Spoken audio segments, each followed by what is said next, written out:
2021 is almost over, and what better way to wrap things up than with a pointless listicle. No, it's not a top 12 games of the year video, that series got cancelled because no one said anything after I went a full year without releasing one for 2020, so clearly no one cares. Instead, we're going to discuss how we've had 3 different Mortal Kombat movies released this year and only one of them was any good. So let's get to ranking them. Oh, and if you disagree, I don't care. You saying you like X more than Y won't change the fact that I prefer Y, so make your own video and bugger off. Number 3. Mortal Kombat Legends Battle of the Realms. Kicking things off with the worst MK movie ever made, we have the long-awaited sequel to the okay I guess Scorpion's Revenge. I plan to make a full breakdown at some point, and I've already given a more succinct explanation for why I thought the movie was awful, so go ahead and watch that. But for the sake of this video, I do still need to justify why it's the worst MK film of the year. In short, the film takes Scorpion's Revenge's biggest issue, that it was trying to do too much with too little time, and multiplied it approximately threefold. It's the MK2 tournament, but as part of the MK3 invasion, but MK4's Shinnok is involved and he's manipulating the Lin Kuei like in mythologies, who are doing the MK3 Cyber Initiative story too, to do the Deception Realm merger and bring about a form of Armageddon. And that's not even counting the fact that this is a sequel to Scorpion's Revenge, so Hanzo and Kuai Liang still need a lot of focus, but so does Liu Kang as he steps up to become the hero he was always meant to be. The film is an hour and 19 minutes long, counting the credits. It has all these plots and does not have the time to flesh any of them out the way they need to be. It doesn't even have the time to establish Liu Kang and Kung Lao as friends by having them speak to one another before Kung Lao dies. The Scorpion and Sub-Zero plot is probably the most complete arc in the film, and even that feels a tad rushed. It's like the second season of Rome with its condensing of seasons worth of material to reach its conclusion after the creative team learned abruptly they weren't getting a third installment. The plot is likely impossible to follow without knowledge of the game stories being pulled from to fill in the blanks and explain anything that's happening.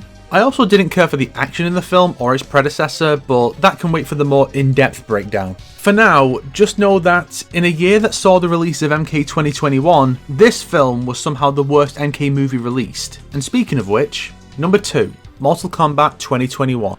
Unlike Battle of the Realms, there really was nothing we could use to gauge the potential quality of this film going in. All we had was the marketing, and the focus on the violence instead of the story there didn't give me high hopes for it. Combine that with the knowledge from years prior that an OC like that seen in the Resident Evil movies would be taking the lead, and you're left with a film that seems like it's going to be a fucking train wreck. I don't know if I'd go quite that far since the movie's actual arc is clear and the plot is easy to follow, even if the director apparently thought a lot of the exposition should be cut from the script, including the first ever movie acknowledgement of Mileena being Kitana's clone. Not a great sign for the franchise going forward. Cole isn't as bad as I expected he'd be. He doesn't steal quite as much of the spotlight as Alice, and he is allowed to get beaten up, unlike Anderson's wife. But he's such a bland and stock Hollywood protagonist with his family, chosen one status, and near total lack of a personality that if you told me the intent behind the film was to be the MK movie Johnny Cage stars in, I'd believe you. But it's a film plagued by marketing that gives away all the best bits and focuses on the wrong things, gore over character, Scorpion over characters with more than 10 minutes of total screen time. Not to mention the majority of the characters are dull and underdeveloped, with Kano being far and away the most well received of any of them due to actually having a personality, even if it's the wrong personality for this particular character. And that's not even getting into the poor editing and visual continuity that Sonic Art XD has expertly pointed out multiple times. Some people prefer Legends 2 over this, but for me, the fact that the film has a plot that makes sense and a narrative arc that can be followed puts it above that film. It's arguably a worse adaptation, but it is unquestionably the superior film by its own merits, and with adaptations as bad as these two, that counts for a lot.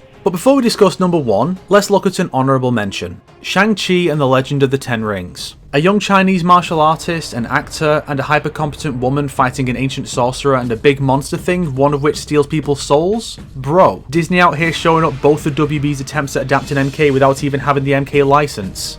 Yet. The only thing stopping it from being counted on this list is that the Mandarin isn't actually a sorcerer in this, unlike in the comics, so the Shang Tsung parallel isn't quite as strong as it should be. So what is on the list? Number 1. Injustice: Gods Among Us. From the creators of Mortal Kombat, we have an animated adaptation that made Nightwing's absolutely embarrassing death even more humiliating for the first Robin, and dropped the top tier voice cast from the games in favour of random celebs to an even more heinous degree than MK Legends, creating a movie that I have absolutely zero interest in watching. Although I could set it as a Patreon goal. So why is it number 1?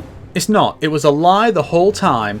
Number 1. Mortal Kombat 11 Ultimate Critique. I know some people will scoff at the idea of a 4-hour MK movie, but this one is just entertaining from start to finish. You really can't put it down once you start, and I've heard from quite a few people that they watched and rewatched it a bunch right after it came out, so clearly the creative team did something right. To start, the writer of the film clearly knows his MK lore and wasn't hampered by anyone else in the production who didn't care. He did a good job of conveying the series' proper lore and characters without feeling the need to inject an OC or include something totally at odds with the game's established rules or canon. In fact, the film even criticises such things in a very concise and clear manner. Again, some people might struggle with a 4-hour runtime, but the film is divided into sections pretty clearly, so it's not difficult to find a spot to stop for a bit and come back to it without it feeling too disruptive. Honestly, stuff like this shows the passion some people have for MK, and I think if NetherRealm and WB got more people like this to handle MK media instead of people who clearly don't give a shit about the title, and if they gave them adequate time to plan and prepare the story properly without interfering with their own fucking stupid ideas, MK's story wouldn't be seen so negatively anymore. I mean, this aside, when was the last time MK had a good story? The fucking mid-2000s, that's when. If you're looking for an MK movie from 2021 that has a passion for the source material and is also a product of actual quality, then this is the film for you. If you think this joke was bad and not worth the build-up, blame WB for not putting out any good MK content since they bought the IP. If you liked this video, why not subscribe and support me on Patreon like these fine people here? If not, then Battle of the Realms is all you fucking deserve.